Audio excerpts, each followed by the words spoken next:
Assalamualaikum warahmatullahi wabarakatuh. Hari ini kami akan menunjuk ikatan dan simpulan. Ikatan buku sila. Pegang kedua-dua hujung tali. Tali di sebelah kanan diletakkan di atas tali sebelah kiri dan tarik. Tali di sebelah kiri diletakkan di atas tali di sebelah kanan dan tarik.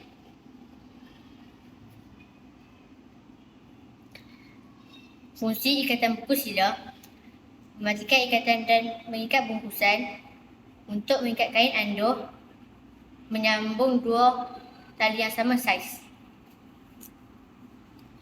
Ikatan bunga keti. Bentukkan galung pada hujung tali. Masukkan tali dan pusingkan.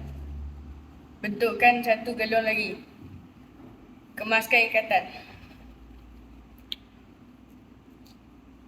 Kegunaannya, menyambung dua utas tali yang tidak sama saiz. Tujuan untuk menyelamat dan mengikat pada kain bendera. Ikatan manut. Cara pertama, buatkan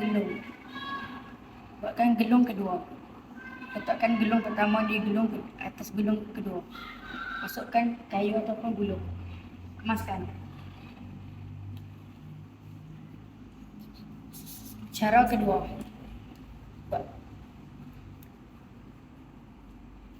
bentukkan huruf X.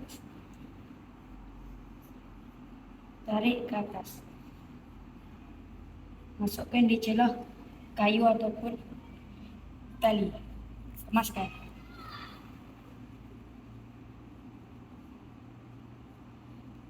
Kegunaannya untuk mengikat pada tiang ataupun kayu balak, memulakan ikatan, menanggung beban, mengikat pada pancang kemah. Ikatan silang. Letakkan tali di belakang kayu. Silangkan tali. Tarik tali ke belakang kayu. Letakkan tali kanan di atas tali kiri. Dan tarik sehingga kemas. Fungsi-fungsi ikatan silang: menyambung dua batang kayu atau buluh dengan kukuh, membuat gadget atau menara. Sekian, terima kasih.